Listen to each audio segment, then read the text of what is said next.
Il y a une certaine assurance que ressentent les voyageurs expérimentés lorsqu'ils préparent leur bagage cabine. Après des décennies de vol et de passage aux frontières, vous savez exactement ce qui compte. Médicaments, documents, appareils électroniques, un chargeur pour les urgences et des vêtements de rechange propres. Vous fermez le sac, respirez et ressentez cette même tranquillité familière. Tant que ce sac reste avec moi, rien ne peut vraiment mal tourner. Mais cette logique rassurante appartient à une version du voyage aérien qui n'existe plus. Car aujourd'hui, le bagage cabine n'est pas qu'un simple sac. C'est le point sensible préféré de l'aéroport. Dès que votre valise disparaît derrière le rideau du scanner, tout ce que vous pensiez savoir sur les règles commence à s'écrouler. Vous observez d'autres voyageurs se figer, tandis que la sécurité met leur sac de côté, fouille leurs affaires et met leur voyage en péril, même si rien à l'intérieur ne semble dangereux ou illégal. Et c'est là que la vérité éclate. Les gens n'ont pas de problème parce qu'ils ont mal préparé leur bagage. Ils en ont parce que les règles ont changé discrètement et que personne ne les a prévenus. Voyager n'est pas devenu plus dangereux. Voyager est devenu plus profitable. Numéro 1. Le piège de la taille. Pendant des années, les voyageurs ont cru à une taille universelle de bagage cabine, la mesure magique que tout le monde connaissait par cœur. 55 cm de haut, 40 de large et 20 de profondeur. Les gens faisaient confiance à ces chiffres comme à une loi, et les compagnies aériennes ne les ont jamais corrigés. Elles n'en avaient pas besoin. Cette croyance a donné aux passagers un sentiment de sécurité, jusqu'à ce que l'aéroport finisse par l'utiliser contre eux. Car en 2025-2026, le piège n'est plus la hauteur ou le poids, c'est l'épaisseur. Une valise peut correspondre parfaitement à toutes les dimensions officielles et être quand même déclarée hors gabarit dès qu'elle semble un peu pleine ou arrondie. Un pull fourré dans la poche avant, une fermeture éclair un peu tendue parce que le sac est trop plein, et soudain, votre bagage cabine n'en est plus un. Et les compagnies aériennes ne vous le disent pas à l'enregistrement ou à la sécurité. Elles attendent que vous soyez à la porte d'embarquement, au moment où l'avion embarque, quand l'adrénaline a déjà pris le dessus, quand vous êtes désespéré de ne pas être laissé pour compte. Et à ce moment précis, la pénalité se transforme comme par magie en frais que vous n'aurez pas le temps de contester. Le détail le plus cruel est celui qu'aucune compagnie aérienne n'admettra jamais. Ce n'est pas la valise qui déclenche l'inspection, c'est vous.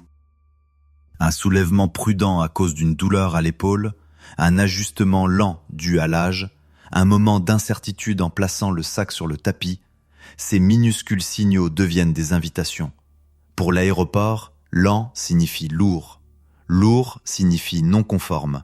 Et non conforme signifie profit. Ils ne testent pas vos bagages. Ils testent votre hésitation. Numéro 2. Le piège des appareils électroniques. La plupart des voyageurs pensent que la sécurité ne se soucie que des objets pointus et des matières dangereuses. Mais les articles qui déclenchent la majorité des inspections de bagages cabine aujourd'hui sont les plus ordinaires. Ordinateurs portables, tablettes, batteries externes, cigarettes électroniques, batteries de secours CPAP, dispositifs médicaux, chargeurs emmêlés. Rien d'illégal. Rien d'interdit. Pourtant, ce sont ces objets qui arrêtent instantanément le tapis roulant des rayons X. Car les scanners ne lisent pas les intentions, ils lisent la densité et l'énergie stockée. À l'œil humain, ce ne sont que votre équipement de santé et vos appareils électroniques. Pour le système de rayons X, c'est un amas imprévisible de câbles, de cellules de batterie, de conteneurs sous pression et de cartouches de liquide. Et dès que le système détecte quelque chose qu'il ne peut pas identifier instantanément, le protocole prend le relais. Le tapis s'arrête, le sac est mis de côté. Le compte à rebours commence. Les voyageurs plus âgés ressentent cela plus que quiconque. Non pas parce qu'ils sont négligents, mais parce qu'ils transportent ce que les jeunes passagers ne transportent pas. Nébuliseurs, appareils TENS, pommades, gel de glucose, pots de complément, batteries de secours, chargeurs supplémentaires et plusieurs médicaments. Rien n'est suspect individuellement, mais emballés ensemble, ils forment exactement le motif que le scanner est programmé pour signaler. Et une fois votre sac signalé, le temps devient le véritable ennemi. La sécurité peut déballer lentement, prélever des échantillons sur les articles pour détecter des traces chimiques, appeler des superviseurs, poser des questions et vous faire attendre pendant que l'heure d'embarquement s'envole. Au moment où tout est clair, l'avion peut déjà être plein et il n'y a aucune gentillesse, aucun remboursement, aucune pitié pour un passager qui manque un vol à cause de retard d'inspection. L'ironie douloureuse est que ce cauchemar n'a rien à voir avec le fait de mal faire les choses, il a tout à voir avec la façon d'emballer ses affaires de manière que le scanner ne puisse pas comprendre instantanément. Numéro 3. Le désastre du passeport. Aucun voyageur n'oublie son passeport, ce n'est pas le problème. Le vrai désastre commence lorsque le passeport est rangé correctement à l'intérieur du bagage cabine, fermé pour la sécurité, enfoui sous les vêtements et les appareils électroniques parce qu'il s'y sent en sécurité. Et puis, au pire moment possible, un agent de la porte d'embarquement demande soudainement passeport, visa, carte d'embarquement, attestation d'assurance et pièce d'identité, le tout en même temps. Si vous cherchez dans votre bagage cabine au lieu de sur vous, le ton change instantanément. Vous ouvrez une poche, puis une autre, vous vous excusez. Vous fouillez plus vite. Vous ne vous souvenez plus où est le dossier. Les gens derrière vous commencent à s'agiter, à soupirer, à observer. Et sans un seul mot dur, l'agent de la porte d'embarquement commence à vous traiter différemment. Non pas comme quelqu'un autorisé à embarquer, mais comme quelqu'un susceptible de retarder un vol. Ce qui brise les voyageurs ici, ce n'est pas l'embarras, c'est le temps. Car les compagnies aériennes n'arrêteront pas l'embarquement pendant que vous continuez à chercher. Elles ne retiendront pas l'avion parce que votre passeport est quelque part dans votre sac. Les passagers plus âgés ratent des vols non pas parce qu'ils n'ont pas leurs documents, mais parce que les documents n'étaient pas instantanément accessibles. Les aéroports ne punissent pas l'absence de documents. Ils punissent le manque de préparation. L'endroit le plus sûr pour votre passeport n'est pas à l'intérieur de votre bagage cabine. C'est sur vous, car le moyen le plus rapide de rater un vol est de paraître mal préparé pendant 10 secondes. Numéro 4. L'embuscade des liquides. Tout le monde pense comprendre la règle des liquides. Moins de 100 ml, un sac transparent, à présenter séparément. Si simple que la plupart des voyageurs cessent d'y penser. Mais l'aéroport n'applique pas les règles des liquides avec logique, il les applique avec suspicion. Une petite bouteille de lotion, c'est bien, jusqu'à ce qu'elle se retrouve à côté d'une pommade sur ordonnance. Un chèque protéiné, c'est bien, jusqu'à ce qu'il se retrouve à côté de gel de glucose. Un pot de confiture est inoffensif, jusqu'à ce qu'il se retrouve à côté de liquide médicamenteux. Rien à l'intérieur du sac n'a changé. Pourtant, le scanner voit maintenant un mélange imprévisible de liquide et de gel. Et l'imprévisible est la seule chose que la sécurité ne peut pas ignorer. C'est là que les voyageurs plus âgés souffrent le plus. Ils transportent des articles que les jeunes passagers n'ont pas. Sachets d'électrolytes, crème médicale, gel anti-arthrite, chèque nutritionnel, aliments d'urgence pour le contrôle de la glycémie. Aucun de ces articles n'est illégal, mais placés ensemble, ils forment la signature de densité exacte qui déclenche une inspection. Soudain, l'agent ouvre le sac, prélève des échantillons sur les conteneurs, retire les articles un par un et le temps s'envole pendant que l'embarquement avance sans pitié. Les voyageurs ne ratent pas leur vol à cause des liquides. Ils les ratent à cause de la façon dont les liquides sont emballés. La règle n'a jamais vraiment été moins de 100 ml. La vraie règle est « faites en sorte que le scanner comprenne immédiatement ». Numéro 5. L'erreur que l'aéroport ne pardonne jamais. Certaines erreurs à l'aéroport sont inoffensives. Une bouteille d'eau oubliée est jetée, un shampoing est confisqué, vous soupirez et passez à autre chose. Mais il existe une autre catégorie d'erreurs, celle qui ne vous coûte pas seulement un objet, mais qui vous coûte votre réputation de voyageur. Un outil multifonction laissé dans une poche latérale, un petit couteau de pêche, une trousse à outils d'un voyage en voiture, un accessoire de sport utilisé le week-end, aucun de ceux-ci ne semble dangereux dans la vie quotidienne. Mais lorsque les rayons X les détectent, l'aéroport vous traite comme quelqu'un qui pourrait essayer de contourner la sécurité. Le ton change, l'énergie aussi. Et vous n'êtes plus seulement un passager. Vous êtes une menace potentielle, même si vous n'aviez aucune mauvaise intention. Le pire, ce n'est pas que l'objet soit confisqué. C'est qu'un rapport est déposé. Et une fois que votre nom entre dans le système, il ne le quitte pas facilement. Les futurs vols incluent soudainement plus de fouilles corporelles, de sélections aléatoires et de contrôles secondaires inexpliqués. Rien n'a changé chez vous, mais l'aéroport se souvient d'une chose. À un moment donné, Vous avez apporté quelque chose qu'ils n'ont pas aimé. La confiscation prend fin ce jour-là. La suspicion vous suit à chaque future porte d'embarquement. Numéro 6. Pourquoi les voyageurs plus âgés deviennent des cibles? Les aéroports ne ciblent pas délibérément les personnes âgées, mais celles-ci finissent par être ciblées malgré tout. Non pas à cause de l'âge, mais à cause des habitudes. Les voyageurs plus âgés préparent leurs affaires de manière plus responsable, plus soigneuse et avec plus de préparation que les jeunes passagers.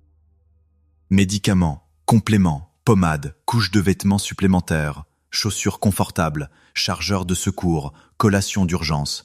Toutes ces choses qui rendent le voyage sûr et gérable sont les mêmes que celles qui font hésiter un scanner. Et puis il y a le mouvement. Les jeunes voyageurs posent un sac sur le tapis sans réfléchir. Les voyageurs plus âgés se déplacent avec prudence, non par faiblesse, mais par sagesse. Pourtant, pour l'aéroport, un mouvement lent signale un poids. Le poids signale un risque. Le risque signale examiner de plus près. L'aéroport ne cherche pas des criminels, il recherche des retards. Et les passagers plus âgés sont interprétés injustement comme des risques de retard. Et pendant que l'aéroport traque l'hésitation, les voleurs recherchent la vulnérabilité. Ils observent qui est dépassé, qui mélange ses documents, qui ouvre sa valise en public, qui s'affole quand la sécurité le questionne, non pas parce qu'ils sont cruels, mais parce que les voyageurs confus sont des cibles faciles. Le système n'attaque pas les gens qui semblent forts ou riches, il attaque les gens qui semblent dépassés. Et dans les aéroports aujourd'hui, la forme de protection la plus précieuse n'est pas la vitesse, l'argent ou le statut. C'est le signal calme qui dit « Je ne peux pas être exploité ». Numéro 7. La méthode de rangement qui vous rend intouchable. Il existe une façon de préparer ses bagages qui rend l'aéroport impuissant, non pas parce qu'elle suit parfaitement toutes les règles, mais parce qu'elle élimine la confusion de l'équation. Lorsque les appareils électroniques se trouvent près de l'ouverture du sac au lieu d'être enfouis, le scanner les reconnaît instantanément. Lorsque des batteries externes sont regroupées dans une pochette visible, l'agent n'a pas besoin de fouiller. Lorsque les médicaments sont groupés dignement plutôt que mélangés avec des collations et des chargeurs, le sac ne semble plus suspect. Lorsque la valise se ferme confortablement au lieu de déborder, l'aéroport cesse de penser « problème ». Ce n'est pas rangé par commodité, c'est rangé pour communiquer. Les aéroports ne récompensent pas les voyageurs qui connaissent les règles, ils récompensent les voyageurs qui rendent l'inspection inutile. Un geste calme pour le poser sur le tapis plutôt qu'un geste hésitant. Une fermeture éclair qui s'ouvre sur la clarté au lieu du chaos. Des documents sur vous au lieu de quelque part à l'intérieur. Ces signaux parlent plus fort que les mots. Ils disent à la sécurité « ce passager ne ralentira pas la file ». Et une fois que l'aéroport croit que vous ne ralentirez pas la file, il cesse de vous traiter comme une menace, une occasion de frais ou un risque de retard.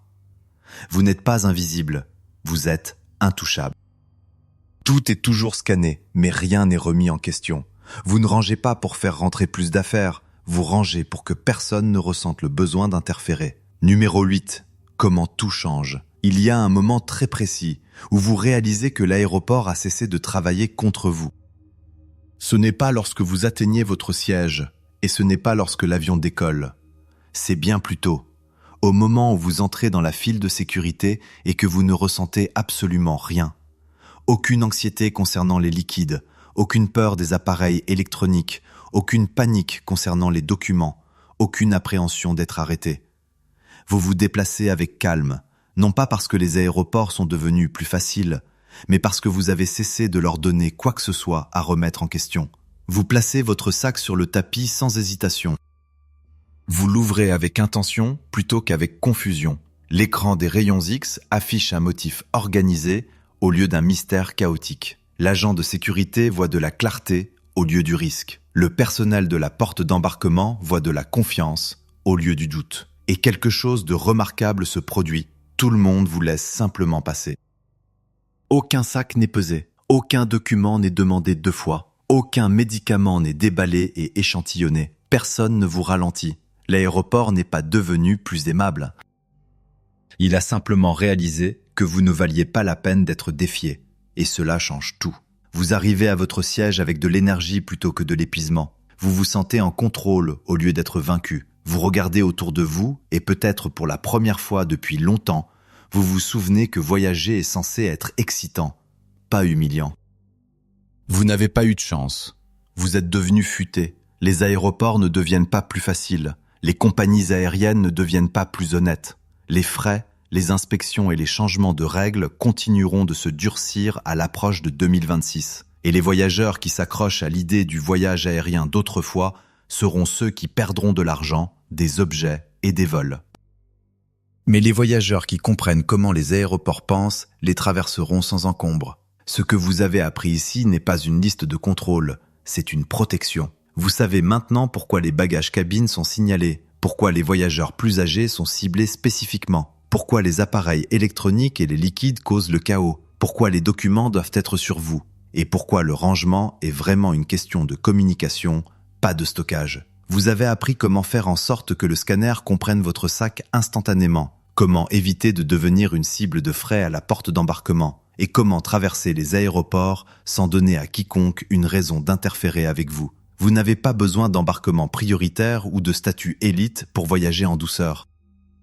Vous avez juste besoin de cesser de donner à l'aéroport de la confusion à exploiter. À partir d'aujourd'hui, la confiance n'est plus de la chance. C'est une stratégie que vous maîtrisez. Si cette vidéo vous a aidé, partagez-la avec quelqu'un qui vous est cher. Beaucoup de voyageurs sont à une seule erreur d'aéroport de ruiner leur voyage, et une seule information peut les sauver. Et si vous voulez plus de secrets d'aéroport pour 2025-2026, la prochaine liste d'articles interdits, les nouvelles règles de la TSA et les pièges à frais déjà en préparation, abonnez-vous et restez ici.